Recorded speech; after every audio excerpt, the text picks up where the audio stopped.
Thank you so much for stopping by. I'm Soraya Marshall Wright. Welcome to the world according to Soraya. For those of you who do not know, I'm an estate planning attorney practicing in North and South Carolina, and I'm excited to be here. So I wanted to take this opportunity to bring you a couple of tips regarding estate planning during the holidays.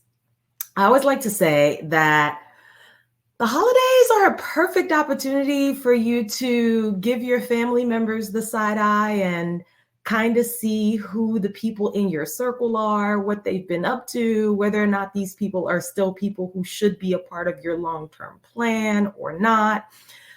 But I know that number one, this could be intimidating. And number two, you may not know where to start. So I'm sure your focus over the last couple of weeks have been buying gifts and planning for Santa Claus and all that good jazz for Christmas. However, I want to start by saying that the most important gift you could give to anyone is the gift of peace of mind and the gift of planning.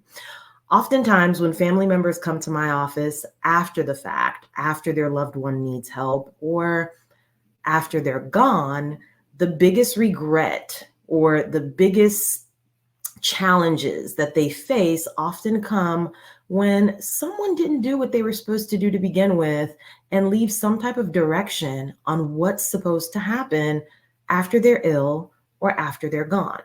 So when you think about planning and when you think about gift giving, think about how you would want the type of experience you would want to leave your loved ones with. Do you want to leave them with a mess on their hands where they have a bitter taste in their mouth having to fix everything that you left or failed to do? Or do you want to make the process easy for them so that they can grieve in peace or so they can handle your affairs efficiently because they're not having to worry about figuring out what you would want in these circumstances? So first of all, remember that this is all about leaving the ultimate gift. The gift of peace of mind ultimately comes from planning. Remember that. Next, it's not really that difficult of a conversation to have. I know sometimes people put it off because it seems morbid, or these are just topics sometimes, especially in our communities, that we just don't want to have because we don't want to ask grown folks certain questions about their personal business.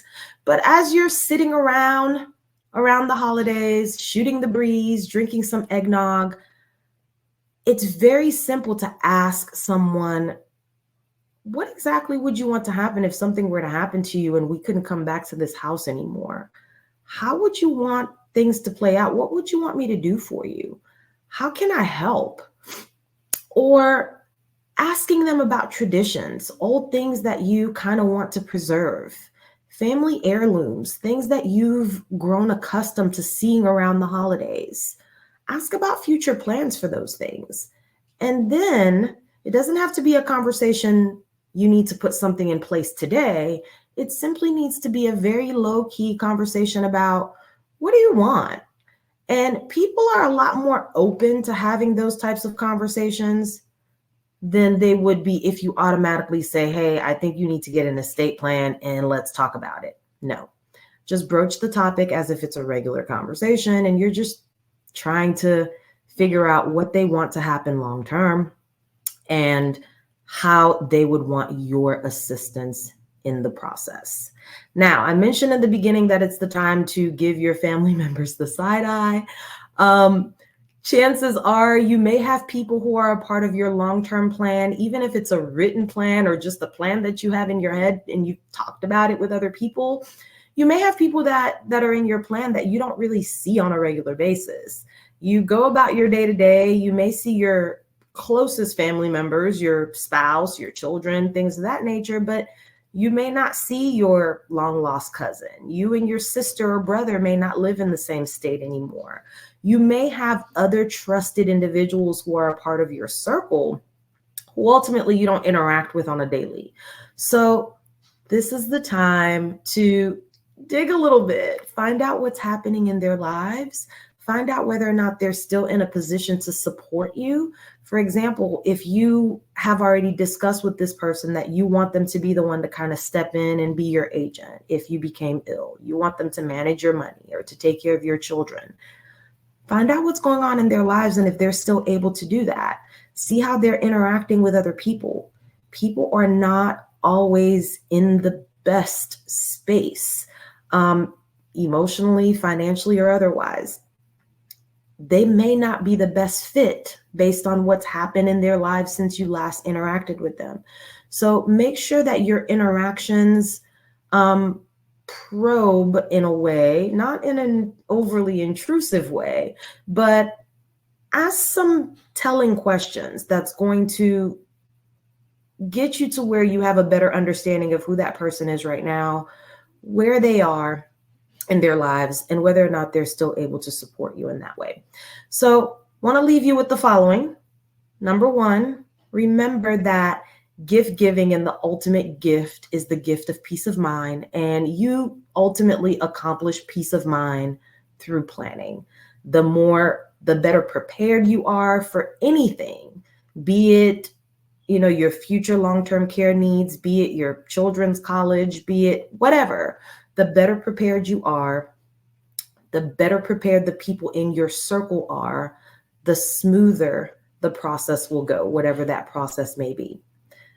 Number two, make sure that you are probing a little bit to see if the people who you intend to be a part of your long-term plan are still the best fit for whatever role you want them to play.